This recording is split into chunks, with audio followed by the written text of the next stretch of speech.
John Fitzgerald Kennedy, do solemnly swear.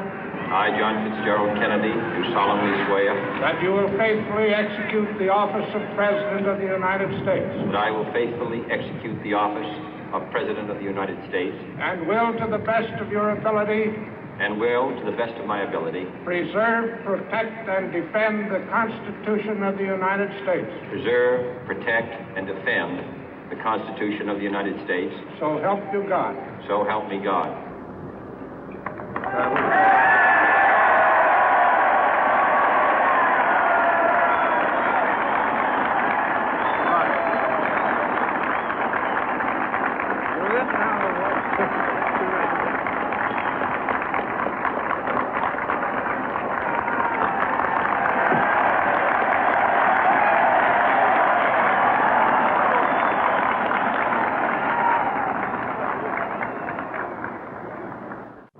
Vice President Johnson, Mr. Speaker, Mr. Chief Justice, President Eisenhower, Vice President Nixon, President Truman, Reverend clergy, fellow citizens.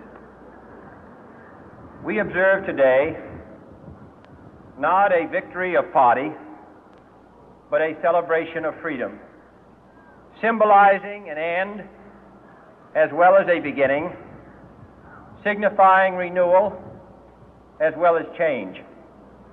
For I have sworn before you and Almighty God the same solemn oath our forebears prescribed nearly a century and 3/4 ago.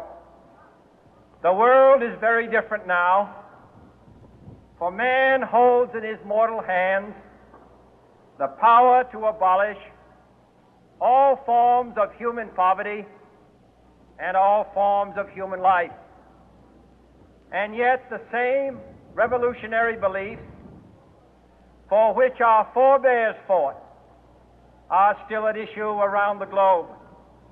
The belief that the rights of man come not from the generosity of the state, but from the hand of God. We dare not forget today that we are the heirs of that first revolution. Let the word go forth from this time and place to friend and foe alike that the torch has been passed to a new generation of Americans born in this century, tempered by war, disciplined by a hard and bitter peace, proud of our ancient heritage, and unwilling to witness or permit the slow undoing of those human rights to which this nation has always been committed and to which we are committed today at home and around the world.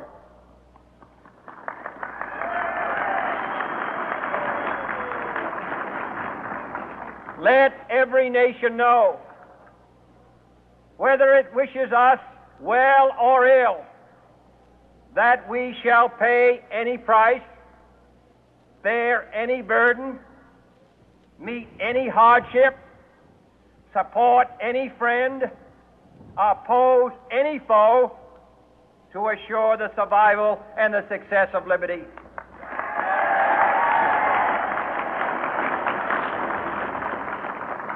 This much we pledge and more. To those old allies whose cultural and spiritual origins we share, we pledge the loyalty of faithful friends. United, there is little we cannot do in a host of cooperative ventures. Divided, there is little we can do, for we dare not meet a powerful challenge at odds and split asunder. To those new states whom we welcome to the ranks of the free, we pledge our word that one form of colonial control shall not have passed away merely to be replaced by a far more iron tyranny.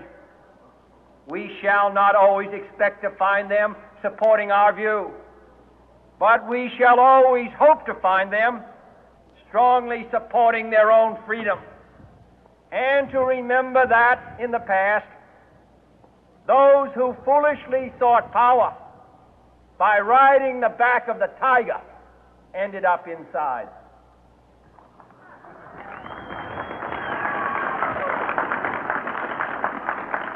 To those people in the huts and villages of half the globe struggling to break the bonds of mass misery, we pledge our best efforts to help them help themselves for whatever period is required, not because the communists may be doing it, not because we seek their votes, but because it is right.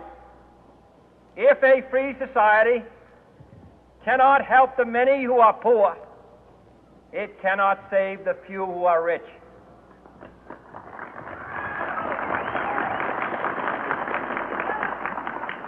To our sister republics south of our border, we offer a special pledge to convert our good words into good deeds, in a new alliance for progress, to assist free men and free governments in casting off the chains of poverty.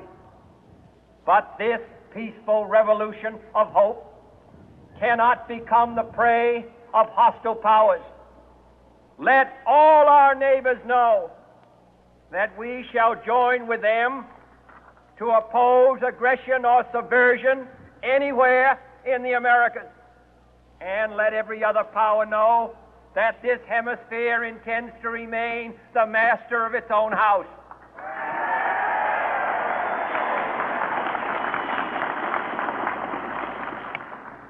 To that world assembly